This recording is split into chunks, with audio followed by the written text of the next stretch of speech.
El renombrado explorador portugués Vasco de Gama, quien navegó en la región del Cabo de Buena Esperanza y estableció una ruta de comercio entre Portugal y el Medio Oriente, arribó a la costa oriental de la India a finales del siglo XV con una combinación de equipamiento poco común, buques de guerra y sacerdotes.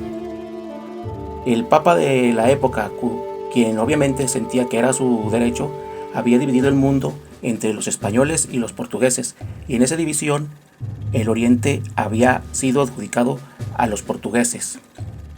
Era para los hindúes el primer contacto externo de las enseñanzas de Jesús desde que el apóstol Tomás los llevara 1500 años antes a sus tierras. Vasco de Gama encontró 20 buques mercantes a su llegada al puerto de Calicut. Era una ciudad más grandiosa que su propia ciudad natal de Lisboa en Europa.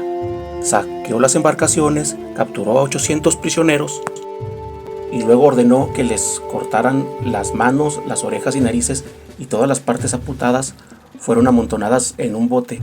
El ramán, que había sido enviado por el Zamorín, el jefe de la ciudad, quien quería negociar una paz con De Gama, recibió el mismo trato. Luego fue enviado de regreso junto con los pedazos mutilados, con una nota donde Vasco de Gama sugería al Zamorín que se preparara un curry con los pedazos humanos.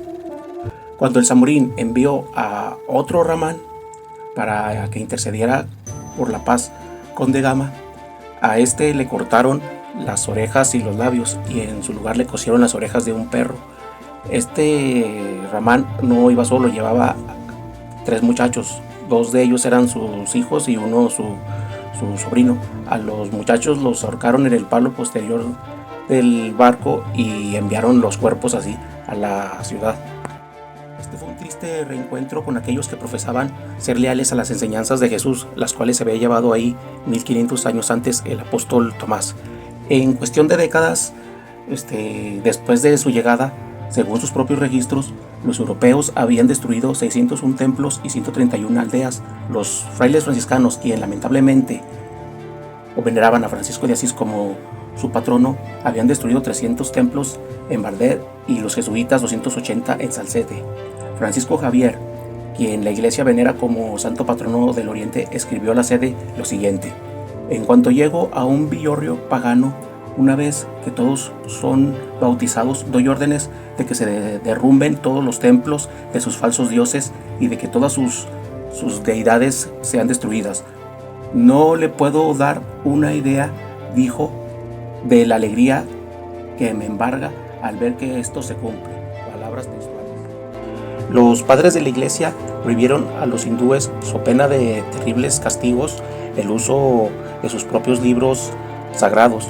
Los templos fueron destruidos y bajo pena de prisión, tortura o muerte, se les prohibió que ofrecieran su servicio sagrado a la manera del Dios de sus padres. Estas palabras fueron de Saseti, quien estuvo en la India de 1578 hasta 1588. Sin duda este fue el aberrante encuentro entre los hindúes y los que decían seguir las enseñanzas de Jesús.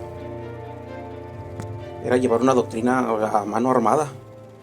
Bueno, pues aquí terminamos. Esto fue todo y recuerde, sigan el hilo.